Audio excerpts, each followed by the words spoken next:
buenas tardes. Quiero agradecer, el movimiento de Ciudadanos por el Cambio que nos ha invitado acá. Quiero agradecer el gesto del decano de la facultad por estar con nosotros, también a Manuel y la presencia de todos ustedes aquí en este auditorio. Yo, brevemente para contarles, yo estudié Ingeniería en la Universidad Nacional de Ingeniería en Lima.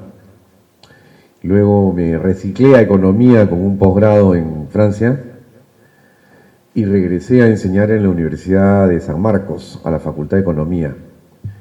Y ahí estoy desde hace tantos años que a veces ya no quiero ni acordarme.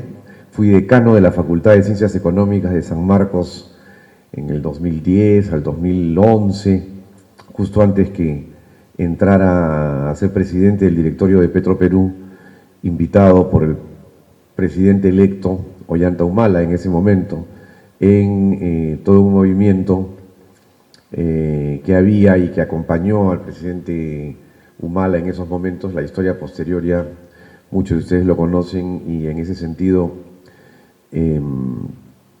lo que quiero traerles acá es una reflexión, en parte académica, en parte contada, o sea, de algunas anécdotas importantes que tienen que ver siempre con la defensa de los recursos naturales, ¿no? Y también haré mención brevemente a un par de aspectos legales de la Constitución que seguramente ustedes conocen.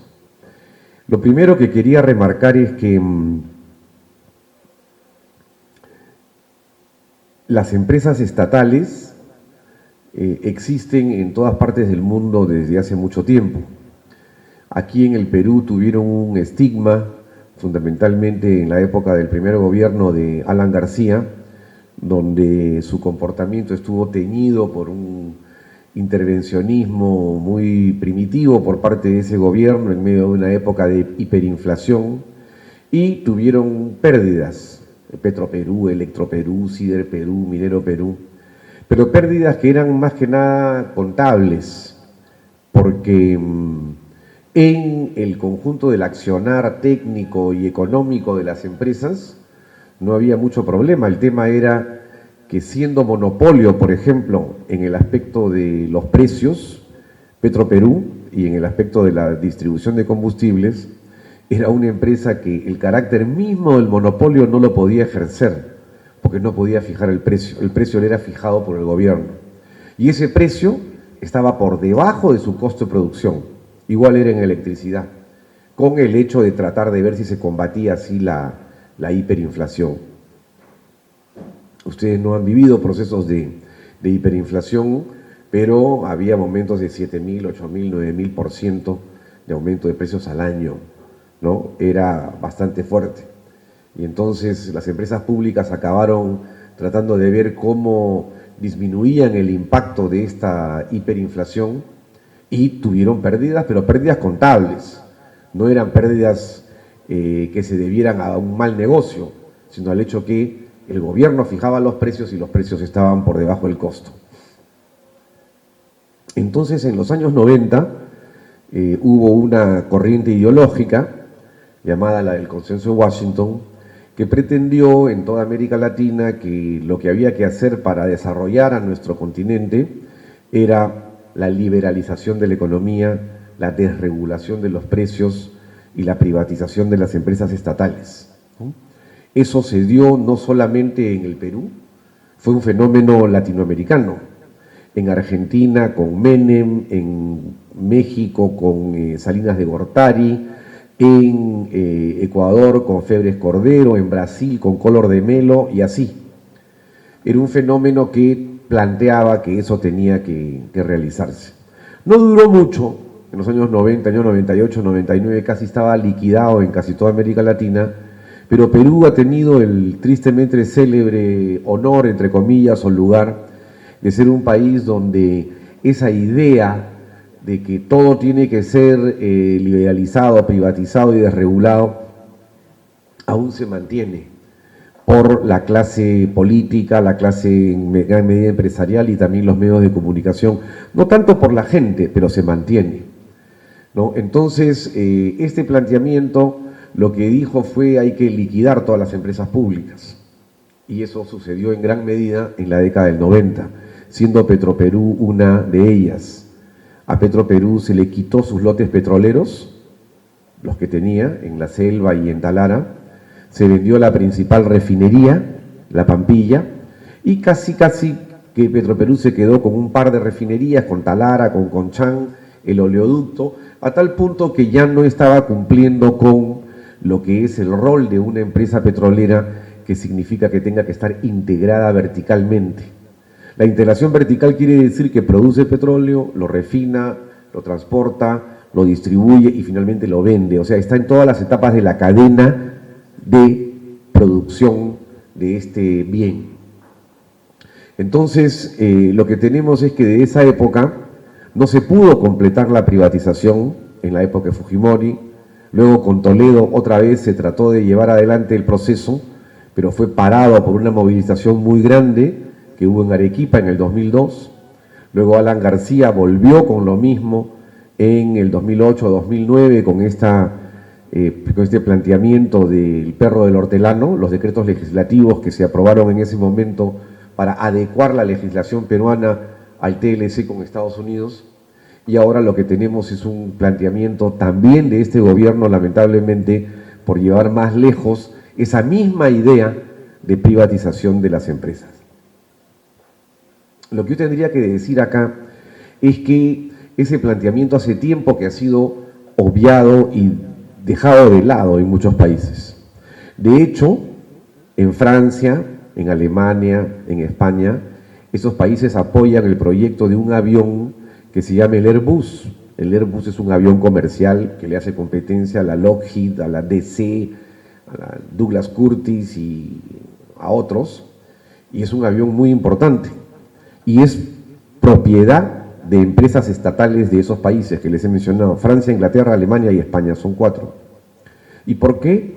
Porque ellos consideran estratégico el sector de la aeronáutica, por todo lo que tiene que ver con una serie de planteamientos con respecto a la defensa, y al mismo tiempo porque también tiene que ver con tecnologías de última generación que luego son aprovechadas por sus empresas comerciales. En Estados Unidos, la NASA, que ustedes conocen, que es la agencia espacial que manda los cohetes a la Luna, a Marte, que da la órbita, que da la vuelta, etcétera, todo eso tiene un conocimiento importantísimo, que no lo podrían hacer las empresas privadas, porque son inversiones de 20, 25 años, donde el rédito no es inmediato, o sea, no hay una tasa de ganancia que un inversionista diga la voy a ganar ya. Y esa empresa es considerada por Estados Unidos como una empresa estratégica y está bancada, fundada por el Estado para realizar todas aquellas cuestiones de actividad estratégica, ¿no? Entonces, el tema es que esas empresas existen y podríamos seguir con los ejemplos.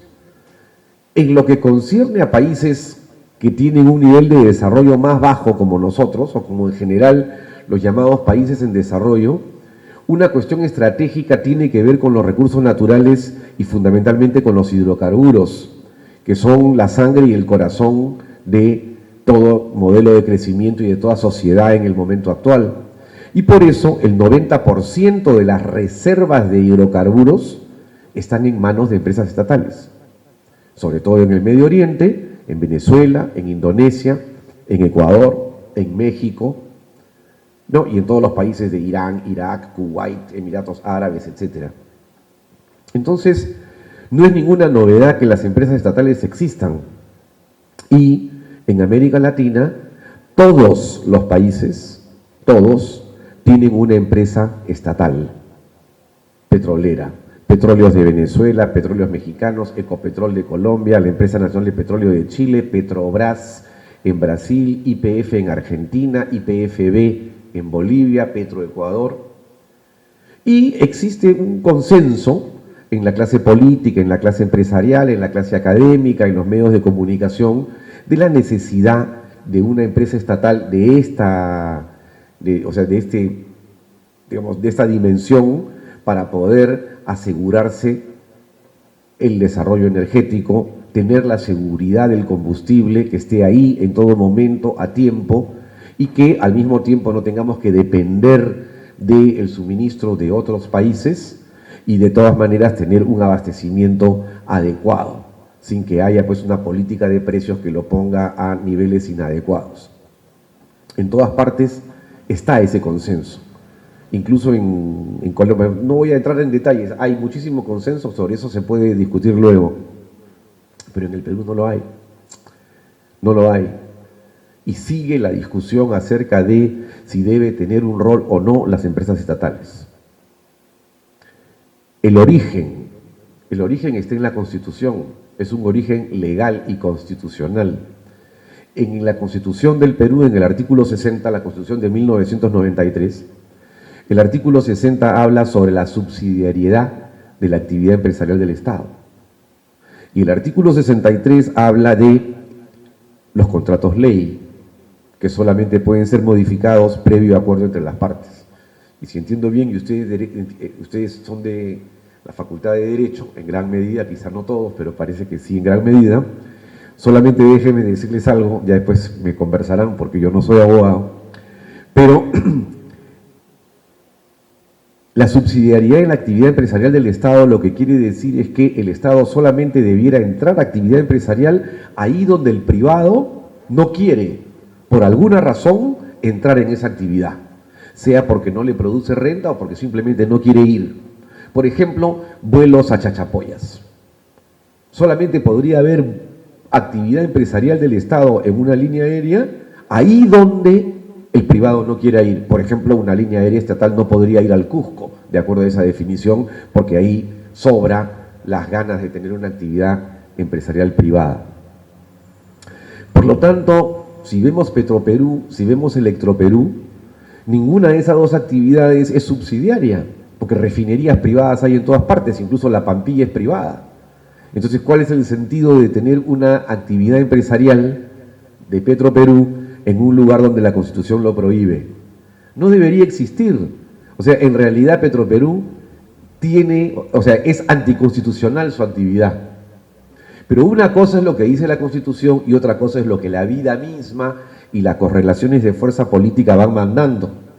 Se impidió la privatización de Petroperú en la época de Fujimori y en el 2004 o 2005 se dictaron leyes que dicen que Petroperú puede participar en todas las actividades de la cadena productiva, incluida la petroquímica, las que le mencioné antes y la petroquímica. ¿Que eso es anticonstitucional? Sí, pues, es anticonstitucional. Pero ahí está la ley.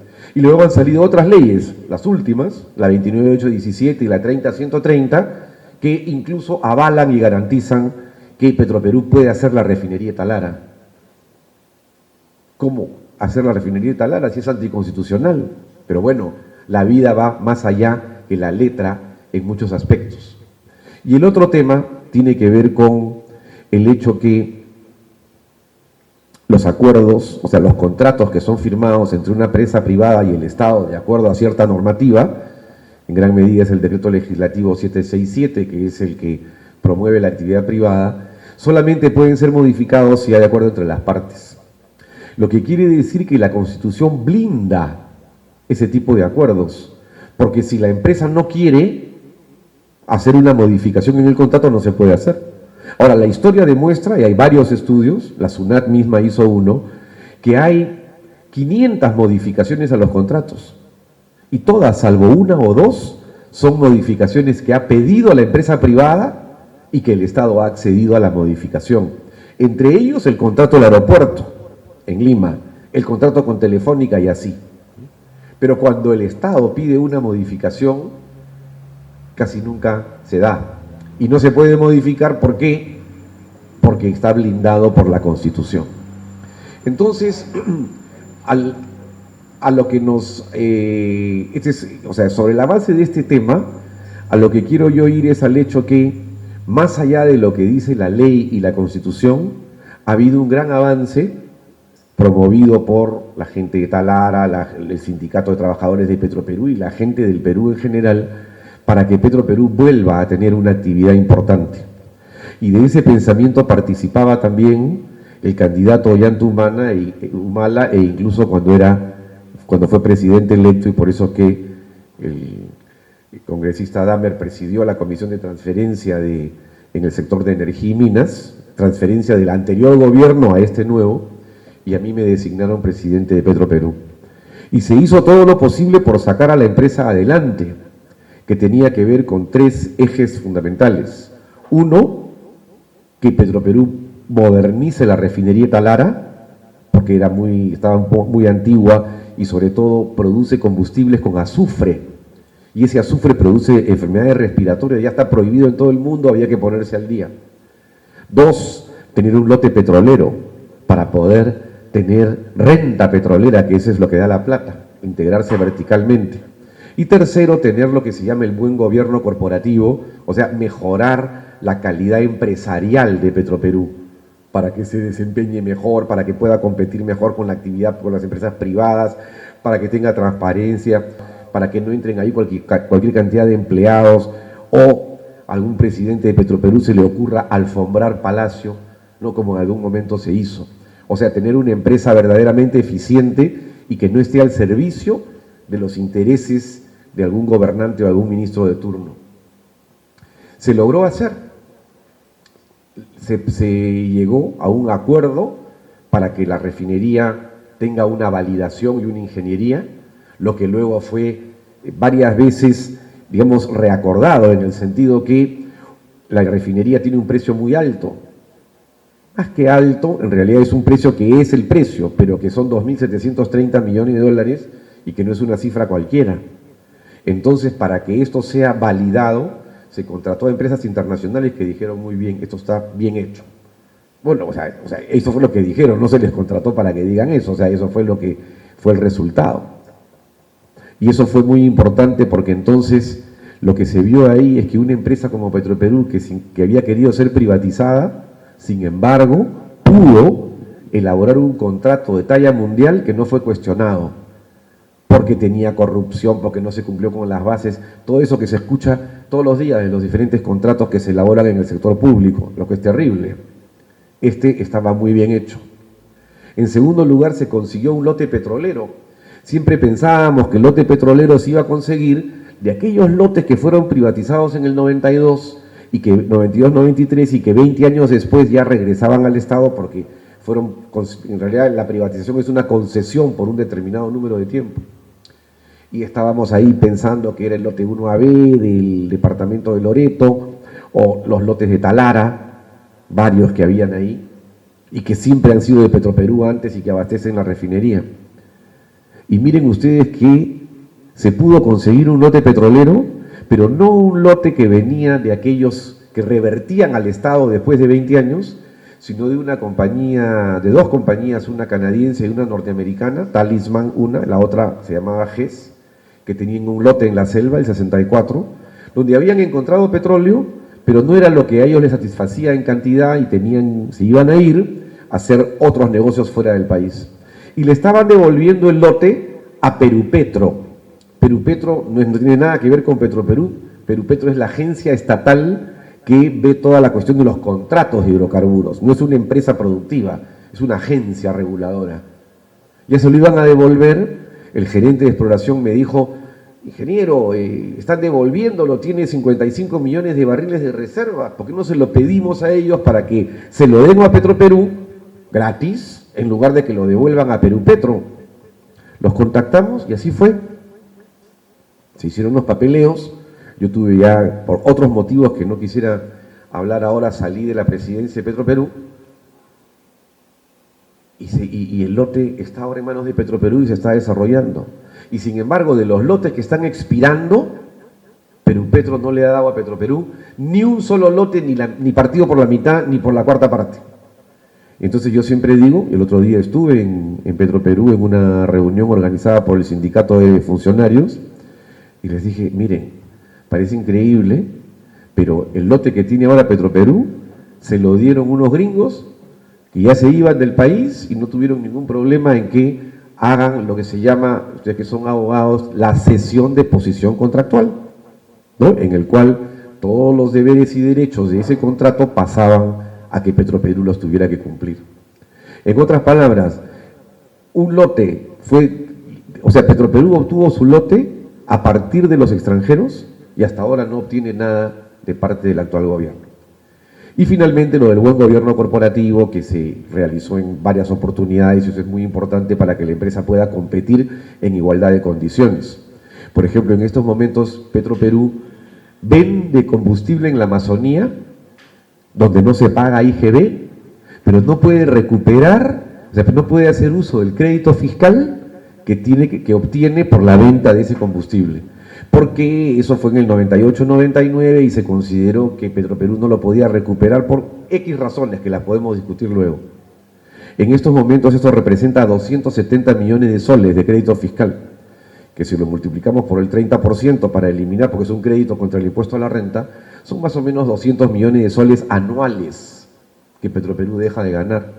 Entonces lo que nosotros le decíamos al ministro Castilla era, oiga, ¿por qué me lo van a poner a mí? En todo caso, deróguenlo para que puedan también entrar otras empresas a la Amazonía a vender combustible y a competir. Y si hubiera accionistas minoritarios dentro de Petroperú, si se vendiera una pequeña parte de las acciones y no todas, entonces esos accionistas dirían, bueno, yo no voy a vender combustibles en la Amazonía a pérdida, ¿no? O me arreglan este tema o nos vamos de la Amazonía. Y claro, es empresa pública, eso no se puede hacer. Pero vamos para que ustedes vean el tema de cómo cuando un gobierno no quiere favorecer a la empresa, le pone una serie de candados y una serie de trabas para que no se desarrolle. Entonces, finalmente, y con esto ya quisiera terminar, la refinería se aprobó a principios de este año. El gobierno dio una ley, la 30-130, en la que dice que por necesidad pública hay que desulfurizar, descontaminar el medio ambiente y modernizar Petroperú. Muy bien, la ley 30-130, pero tenía dos problemas. Uno, en realidad tres. Uno, que el ministro Castilla nunca la quiso aprobar. Él era anti-empresa estatal. Pero como la presión era tan grande, tuvo que dar la ley. Pero como se quedó, digamos, para decirlo de alguna manera, con sangre en el ojo, lo que hizo fue ponerle dos candados. Uno, en el artículo 3 de la ley 30-130, elevó el porcentaje de acciones que se podía vender de 20 a 49%.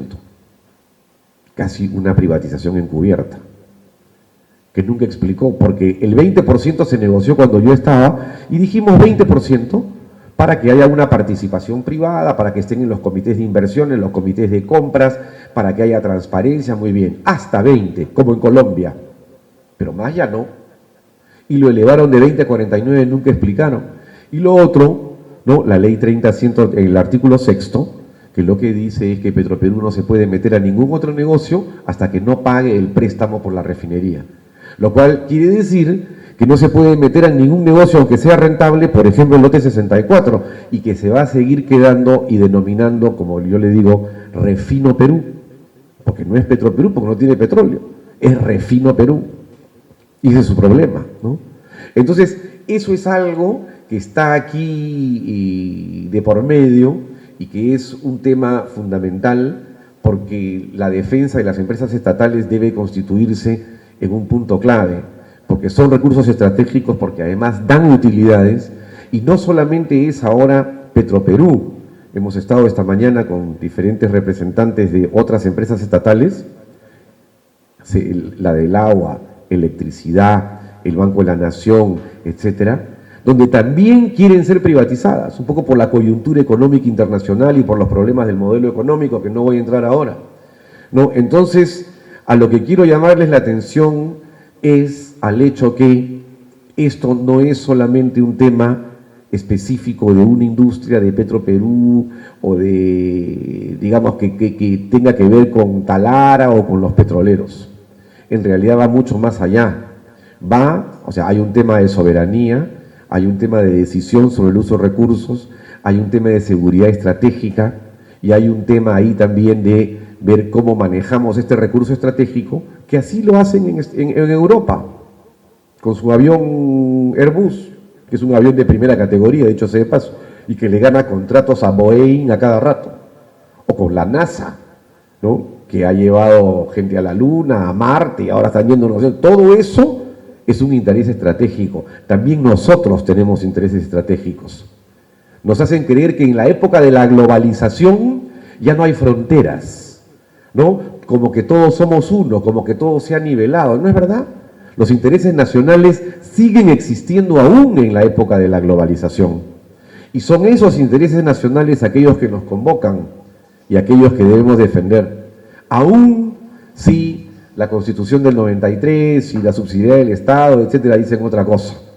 En realidad lo que tenemos que hacer es ponernos al día con lo que se hace en todo el mundo y con lo que hacen nuestros hermanos latinoamericanos de todas partes.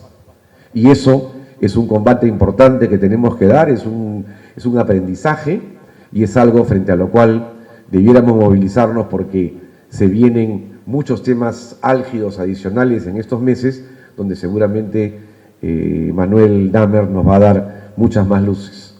Lo que yo les quería decir es que esa defensa de la empresa estatal y su potenciamiento es posible. Lo pudimos hacer, no nos dejaron ir más lejos. Pero si hay conocimiento, que lo hay, conocimiento técnico, etcétera, y si hay, sobre todo, voluntad política, eso se puede hacer y se debe hacer. Miren, Chile, tanto se habla de Chile liberal, tiene su empresa nacional del petróleo, no hay ninguna otra, ellos no tienen petróleo, las refinerías son de ellos, y Codelco es la corporación del cobre, es la mina de cobre más grande del mundo, rentable, y es estatal. Y no me van a decir pues que Chile es Corea del Norte, ¿no? De ninguna manera.